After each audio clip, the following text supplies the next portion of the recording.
Y como era de esperarse, un país como Panamá, puente del mundo, tanto vía aérea como marítima, también sufrió los embates del virus. Pero ¿cómo fue ese comienzo y qué representó para la nación? Es lo que responderá nuestro periodista Félix Chávez en este nuevo contacto. Adelante, Félix. Gracias, Valeria. El 2020 fue un año difícil debido a la pandemia por la COVID-19 que puso a prueba el sistema de salud, la gestión de un gobierno cuestionado por el manejo de recursos del Estado y la educación con cambios virtuales. Hoy anunciamos de manera transparente que tenemos el primer caso registrado en el país. El 9 de marzo las autoridades sorprendieron a la población con la noticia del primer caso de coronavirus y al día siguiente se reportó la primera muerte. El colegio Francisco Beckman fue el epicentro de protestas tras la muerte del director Norato González, primera víctima fatal por el coronavirus en Panamá. Debido a la llegada del virus, el presidente Laurentino Cortizo declaró el estado de emergencia en un escenario de apenas 27 casos positivos. El gobierno tomó una decisión sin precedentes el 24 de marzo. Decretó una cuarentena indefinida y un toque de queda de 5 de la mañana a 5 de la tarde, en medio de 443 casos positivos y 8 muertes. En el mes de abril, el Ministerio de Educación suspendió las clases en el territorio nacional y el Ministerio de Salud estableció la salida por sexo, lunes, miércoles y viernes para mujeres, martes, jueves y sábados para hombres. El país contabilizó más de 30 muertos y más de 1.180 contagios. En ese mismo mes se entregó el hospital modular para pacientes COVID-19 y se reforzaron las pruebas y la trazabilidad. El mes de mayo inició con más de 6.700 casos de COVID-19, 85 hospitalizados en cuidados intensivos y 18.000 detenidos por violar las restricciones sanitarias. El RT fue subiendo y la situación se puso peor con la formación de varios clústeres y una cifra que superó las 300 muertes. Y cuando pensábamos que estábamos mal, sucedió lo inesperado. La ministra de Salud, Rosario Turner, fue despedida en junio, mismo mes donde el país reportó más de 1.000 casos diarios y más de 49.000 infectados. Esta cifra llevó a la capacidad máxima el sistema sanitario. La ocupación hospitalaria sobrepasó el 90%, con más de 1.200 hospitalizados, de esos, más de 1.000 en salas y más de 160 en UCI. Entre tanto, julio fue el mes con más fallecidos por las más de 660 muertes acumuladas en solo 30 días, sobrepasando los 1.200 decesos en 4 meses. En ese mismo mes, el Ministerio de Educación reinició las clases, pero a través de la modalidad a distancia, tras varios meses de paralización. El ámbito político, como todos los años, estuvo epicentro de cuestionamientos en la Asamblea Nacional, órgano rechazado por poca productividad en medio de la peor crisis sanitaria por la pandemia.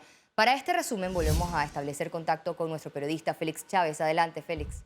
Gracias, Valeria. La legislatura inició el 2 de enero con Marcos Castillero como presidente de la Asamblea, quien no cumplió su promesa de reformas al reglamento interno debido a que los artículos presentados eliminaban los privilegios de los diputados. La iniciativa fue dilatada por la Junta Directiva y la Comisión de Credenciales. En medio de la segunda legislatura del primer periodo ordinario, el coronavirus azotó al país. Los diputados presentaron más de 50 proyectos de ley relacionados a la pandemia. Entre esos, la regulación del teletrabajo y la moratoria en servicios públicos y compromisos bancarios. El 1 de julio, Marcos Castillero logró su reelección en el Parlamento con votos oficialistas y opositores e independientes. Con este nuevo respiro político, aumentó la planilla de la Asamblea Nacional en 132%. Revivió la planilla 172, conocida como cashback, con un gasto por 8 millones en 1.750 contratos sin funciones específicas. Los diputados también aprobaron la elección de Eduardo Leblanc como nuevo defensor del pueblo. Los gastos continuaron con 26.8 millones en la planilla 002, 47.8 millones en personal fijo y la contratación en las comisiones por 16.5 millones. La falta de austeridad fue evidente, tanto así que sepultaron el proyecto de reducción salarial. El legislativo gastó $80.000 en asesorías de imagen y un contrato por $299.000 para hacerle frente a las críticas provocadas por su falta de transparencia. La Asamblea aprovechó el traslado de emergencia para compras directas por 5.4 millones en servicios de alquileres, consultorías y cuñas radiales y aumentó su presupuesto a 128 millones para el año 2021. Los diputados aprobaron el presupuesto general del Estado 2021 por más de $24.000 millones. Seguido, el Ejecutivo avaló un crédito extraordinario por 22.8 millones para pagar la planilla 002. Todos estos escándalos provocaron protestas en la Asamblea Nacional.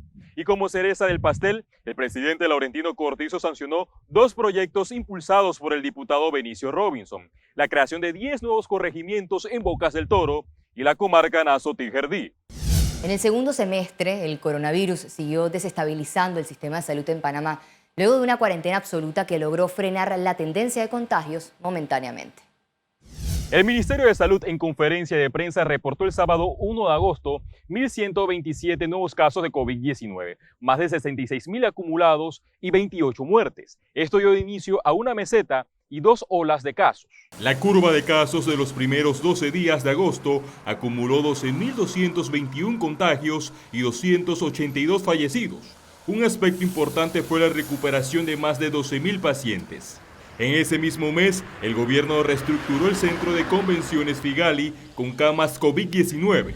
Sin embargo, una gotera retrasó por 3 semanas el traslado de pacientes. Paralelo, la Caja de Seguro Social sostenía conversaciones con directivos de FCC para habilitar la ciudad hospitalaria con 254 camas. Entre cuidados intensivos, sala y unidad de cuidados respiratorios ante la alta demanda de contagios.